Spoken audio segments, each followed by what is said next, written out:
NRD FM पर दी गई कहानियां इंटरनेट से ली गई हैं और केवल जानकारी व जागरूकता के लिए हैं। चित्र एआई से बनाए गए और काल्पनिक हैं। नमस्ते दोस्तों, मैं हूं जमशेद और आप देख रहे हैं एनआरडी एफएम।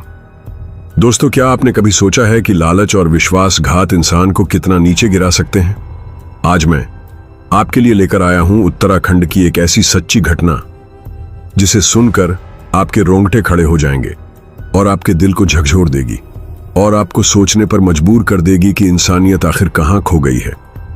अगर आप ऐसी ही सच्ची और दिलचस्प घटना सुनना पसंद करते हैं तो हमारे चैनल एनआरडी एफएम को अभी सब्सक्राइब करें और अपने प्यारे हाथों से वीडियो को भी लाइक करें और कमेंट में बताएं कि आपको यह कहानी कैसी लगी। तो चलिए बिना देर किए डूब जाते हैं इस रहस्यमयी और खौफनाक कहानी में।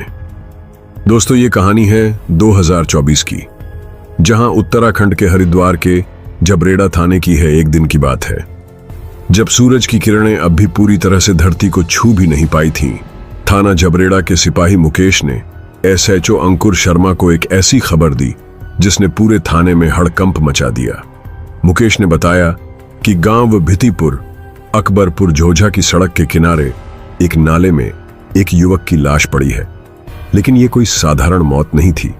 लाश के गले पर खून के गहरे निशान थे जो साफ इशारा कर रहे थे कि यह हत्या का मामला है, शायद गला घोंटकर या किसी नुकीले हथियार से।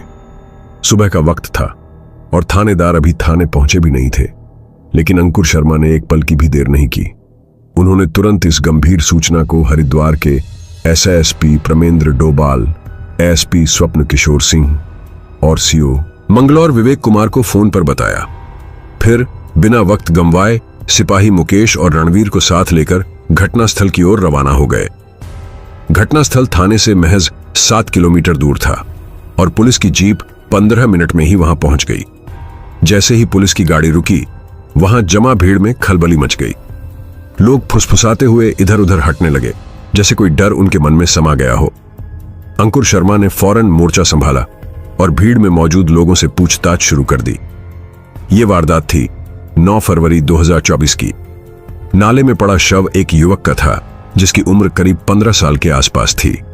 शव की हालत देखकर साफ था कि यह मौत स्वाभाविक नहीं थी। गले पर निशान, खून की बूंदें और शरीर की हालत, सब कुछ किसी जघन्य अपराध की ओर इशारा कर रहा था। ग्रामीणों ने बताया कि शव सुबह ही देखा गया था और कुछ का मानना था कि हत्या कहीं और हुई होगी और लाश को रात के अंधेरे में यहां फेंक दिया गया ताकि पहचान मुश्किल हो और शक किसी और पर जाए। अंकुर शर्मा ने भीड़ से शव की पहचान करवाने की कोशिश की, लेकिन कोई भी उस लड़के को नहीं पहचान सका। क्या वो लड़का बाहर का था या फिर आसपास के किसी गांव से? यह सवाल एक रहस्य बनकर रह गया। पुलिस ने शव की तलाशी ली और तभी एक छोटा सा सुराग हाथ लगा। लड़के की शर्ट की जेब में एक टेलर का विजिटिंग कार्ड हरिद्वार के सिडकुल क्षेत्र में एक दर्जी की दुकान का था। यह पहला ठोस सुराग था और अंकुर शर्मा ने बिना देर किए उस टेलर से संपर्क करने का फैसला किया। लेकिन जब टेलर को मृतक की तस्वीरें दिखाई गईं, तो उसने साफ कहा कि वो इस लड़के को नहीं जानता। ये सुराग भी बेकार गया। उधर घटनास्थल पर जिले के बड़े अफसर भी पहुंच चुके थे। एसएसपी प्रमेंद्र डोभाल, एसओजी प्रभारी रविंद्र शाह और पुलिस पीआरओ विपिन चंद पाठक फॉरेंसिक टीम के साथ। इलाके की बारीकी से छानबीन शुरू हुई, सीसीटीवी फुटेज खंगाले गए और ग्रामीणों से गहन पूछताछ की गई। स्थानीय लोगों की बातों और सुरागों के आधार पर एसएसपी डोभाल को यकीन हो गया कि मृतक का सिडकुल क्षेत्र से कोई न कोई कनेक्शन जरूर है। शायद वो वहां काम करता था या किसी के साथ वहां आता जाता था। उन्होंने तुरंत एक विशेष जांच टीम बनाई और अंकुर शर्मा को सिडकुल क्षेत्र में छानबीन के लिए भेजा। पुलिस टीम सिडकुल पहुंची और वहां की दुकानों पर मृतक की तस्वीरें दिखानी शुरू की। घंटों की मेहनत के बाद एक दुकानदार ने तस्वीर देखकर बताया कि यह लड़का नरेंद्र उर्फ राजा है, जो अपनी दृष्टिहीन मां ममता के साथ सिडकुल के सूर्यनगर मोहल्ले में रहता था। यह सुराग पुलिस के लिए किसी खजाने से कम नहीं था। तुरंत टीम उस पते पर पहुंची जहां ममता और राजा पहले रहते थे। वहां एक परचून की दुकान पर हेमराज नाम का शख्स मिला। हेमराज ने जो बताया वो पुलिस के लिए और भी चौंकाने वाला था। उसने कहा कि उसने ममता से 1 महीने पहले ही उसका मकान 70,000 रुपए में खरीदा था। 3 दिन पहले ममता ने मकान खाली किया और उसे कब्जा दे दिया। उस वक्त ममता के साथ पुलिस लाइन में तैनात एएसआई छन्ना यादव और एक युवक शहजाद भी थे। तीनों एक नई आल्टो कार में बैठकर चले गए थे। इस खुलासे ने पुलिस का शक गहरा कर दिया, खासकर इसलिए क्योंकि ममता और राजा अब वहां नहीं थे और उनके साथ एक पुलिस वाला था। सीओ विवेक कुमार और एसओजी प्रभारी रविंद्र शाह तुरंत पुलिस लाइन पहुंचे और एएसआई छन्ना यादव को पूछताछ के लिए थाने ले आए। अब मामला सिर्फ हत्या का नहीं था, बल्कि पुलिस की साख पर भी सवाल उठ रहा था। थाने में एएसपी स्वप्न किशोर सिंह और सीओ विवेक कुमार ने छन्ना से सख्ती से पूछताछ शुरू की। पहले तो छन्ना टाल मटोल करता रहा, बार बार यही कहता कि ममता उसकी जान पहचान की थी, लेकिन उसे नहीं पता कि वो अब कहां है। जब उससे उसकी नई आल्टो कार के बारे में पूछा गया तो वो जवाब नहीं दे पाया। आखिरकार अफसरों ने उसे सख्ती से कहा कि सच बोल दे, वरना पुलिस अपने तरीके से काम करेगी। यह सुनते ही छन्ना टूट गया। उसने जो कबूलनामा सुनाया वो सुनकर हर कोई सन्न रह गया। उसने बताया कि ममता का सिडकुल वाला मकान उसने शहजाद और विनोद के साथ मिलकर हेमराज को 70,000 रुपये में बेच दिया था, लेकिन उनकी नीयत खराब थी। उन्होंने ठान लिया था कि सारा पैसा वो खुद रखेंगे, ममता और राजा को कुछ नहीं देंगे। इसी लालच में तीनों ने मां बेटे को रास्ते से हटाने की साजिश रची। 9 फरवरी को उन्होंने ममता और राजा को अपनी अल्टो कार में बैठाया। जैसे ही कार मंगलौर हाईवे की ओर बढ़ी, शहजाद ने ममता का गला अपने गमछे से कस दिया। उसकी सांसें धीरे धीरे थम गईं। फिर राजा ने विरोध किया तो उसे भी गला दबाकर मार डाला। मां बेटे की चीखें कार में गूंजती रहीं, लेकिन तीनों के दिल पर कोई असर नहीं हुआ। इसके बाद ममता की लाश को मंगलौर के लिब्रहेडी नहर की झाड़ियों में फेंक दिया और राजा की लाश को भितीपुर के नाले में डाल दिया गया। फिर तीनों अपने अपने घर लौट गए। छन्ना की इस करतूत ने पुलिस विभाग की साख को गहरी चोट पहुंचाई। एक वर्दीधारी से ऐसी घिनौनी हरकत की उम्मीद किसी को नहीं थी। एसपी स्वप्न किशोर सिंह ने तुरंत इसकी सूचना एसआईएसपी प्रमेंद्र डोभाल को दी। डोभाल ने छन्ना के खिलाफ सख्त कार्रवाई के आदेश दिए और ममता के शव की बरामदगी के लिए अंकुर शर्मा और रविंद्र शाह को छन्ना को साथ लेकर मौके की निशानदेही करने को कहा। पुलिस टीम छन्ना को लेकर लिब्रहेडी नहर पहुंची, जहां उसने बताया कि ममता का शव झाड़ियों में फेंका गया था। थोड़ी तलाशी के बाद शव मिल गया। पंचनामा भरकर उसे पोस्टमार्टम के लिए भेज दिया गया। अब बारी थी शहजाद और विनोद को पकड़ने की। एसओजी प्रभारी रविंद्र शाह ने अपनी टीम के साथ दोनों को हिरासत में ले लिया, इससे पहले कि वो फरार हो पाते। थाने में तीनों का आमना सामना कराया गया और उन्होंने ममता और राजा की हत्या की बात कबूल कर ली। पूछताछ में सामने आया कि छन्ना यादव उत्तर प्रदेश के औरैया जिले का रहने वाला था। 1955 में वो यूपी पुलिस में सिपाही बना और सन 2000 में उत्तराखंड पुलिस में शामिल हो गया। धीरे धीरे तरक्की कर वो एसआई बन गया। शहजाद से उसकी दोस्ती 4 साल पुरानी थी और पिछले साल शहजाद ने उसे ममता से मिलवाया था। ममता मुरादाबाद की रहने वाली थी और दृष्टिहीन थी। उसने अपनी पुश्तैनी जमीन बेचकर सिडकुल में मकान खरीदा था। ममता और राजा का कोई खास रिश्तेदार नहीं था और इसी का फायदा उठाकर छन्ना और शहजाद ने मकान बेचने की साजिश रची। उन्होंने ममता को रुड़की में नया घर दिलवाने का झांसा दिया और मकान हेमराज को बेच दिया। सारा पैसा अपने पास रखकर ममता और राजा को मारने का प्लान बनाया।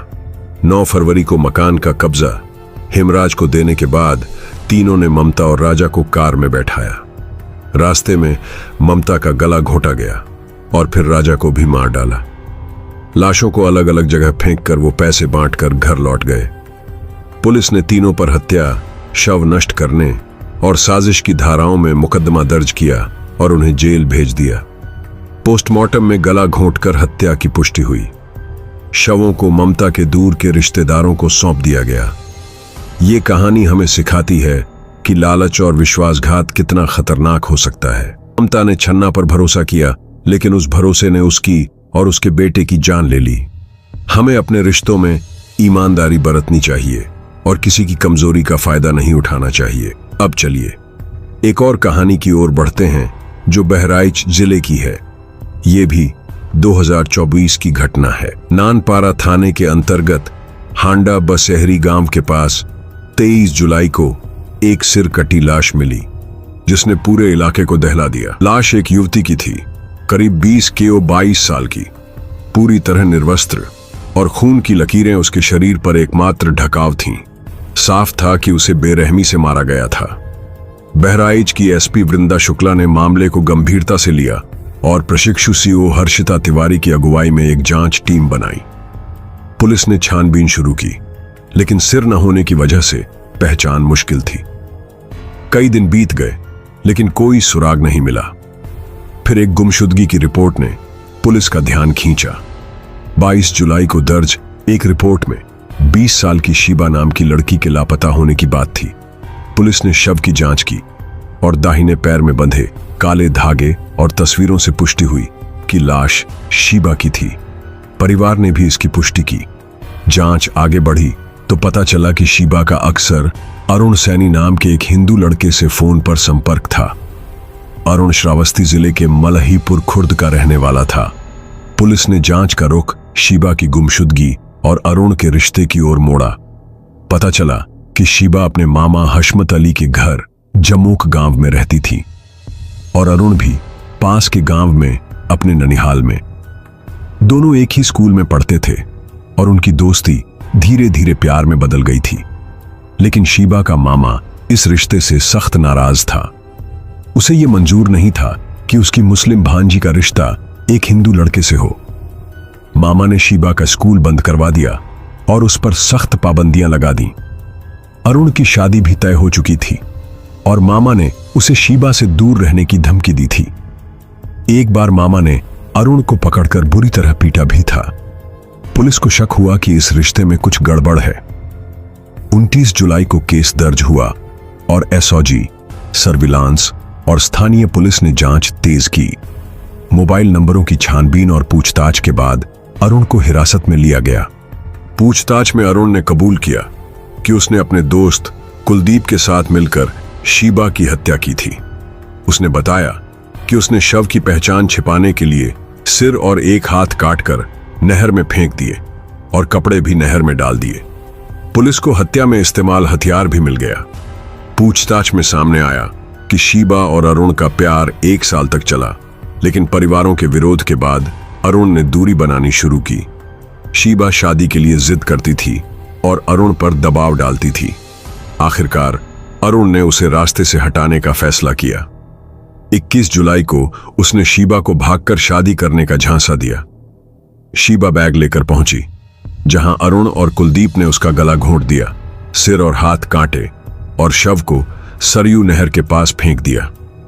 पोस्टमार्टम में गला घोंटने और धारदार हथियार के निशान की पुष्टि हुई।